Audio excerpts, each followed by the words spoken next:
Hello and welcome back to Jacob's Toys 5-minute figure reviews. Please do like, share, subscribe, all of those things. All support to the channel is very much appreciated.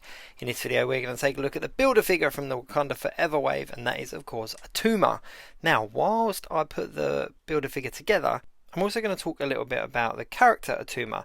Now in the comic books he is a villain, or in the Namor comic books he's a villain, so he's actually somebody that goes up against Namor. So is his inclusion in Wakanda Forever actually kind of a third act, a third kind of tribe that's going to be fighting for power, because that's how it works out in the comic books.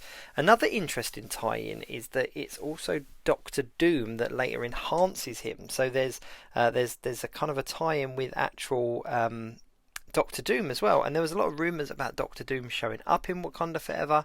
I'm not sure that rumour's particularly true, but it is interesting that we've got Attuma as a Build-A-Figure. So he's a character in the film, we know that, we've seen the concept art, he's confirmed by this Build-A-Figure. He's somebody that goes up against Namor, that we obviously know is also in the film, and he's also tied to Doctor Doom, somebody that we have yet to see turn up in the MCU. So it's all kind of coming together, it's all coming together. Much the same as this Build-A-Figure. Now as you can probably see, the pieces are slotting in really easily. I'm not having to apply too much pressure, I'm not having to apply any heat or anything like that. One thing I will say about Attuma is this Build-A-Figure is detailed. He comes with two weapons. It doesn't come up with any additional hands, which is a bit of a shame. But you know, either way he holds both of his weapons. But as I said, the detail on this figure is fantastic. Let me just put these weapons in and then I'll take a little bit of a closer look. One thing I have noticed is that his feet are quite small for the size of the figure.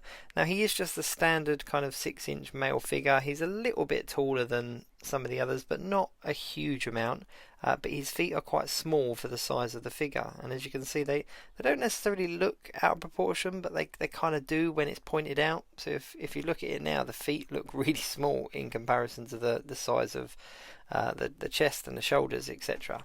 But all in all, he's really detailed. Let's just have a zoom in here.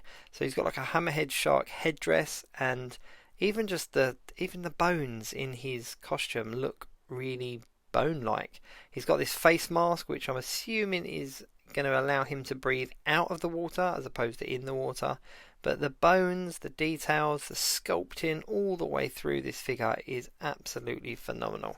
He is pinless, which again is another real welcomed part of the figure. I do like the pinless technology. I think it just sort of takes the Marvel Legends up a little notch.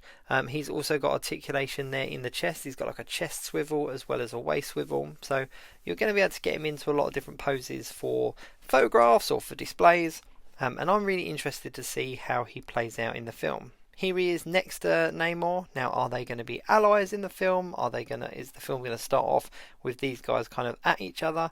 Who knows? But what does make me laugh is that Namor's feet are actually a lot larger than Attuma's if you look at them side by side, and Namor's a much smaller figure, so it would have been nice to sort of get feet that were as big on Attuma as they are on Namor, just because it would have allowed for a bit more balance. But that really is my only criticism about this figure.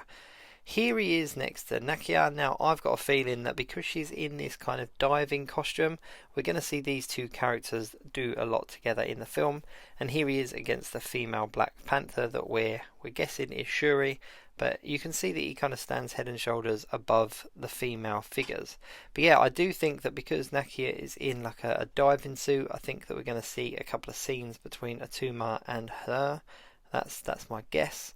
But yeah, as a Build-A-Figure, I'm really pleased. Now, I don't tend to like the smaller Build-A-Figures. I don't like it when you get kind of a 6.5-inch figure as a Build-A-Figure.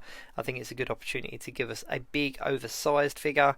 But I will make an exception for this one because the detail on him is really good and does set him off as something different to the figures in the wave. When you stand him alongside the other figures and you kind of put them all together either in a display or just as a setup, he does stand out as the much more kind of deluxe figure, which is what you want from a Build-A-Figure at the end of the day.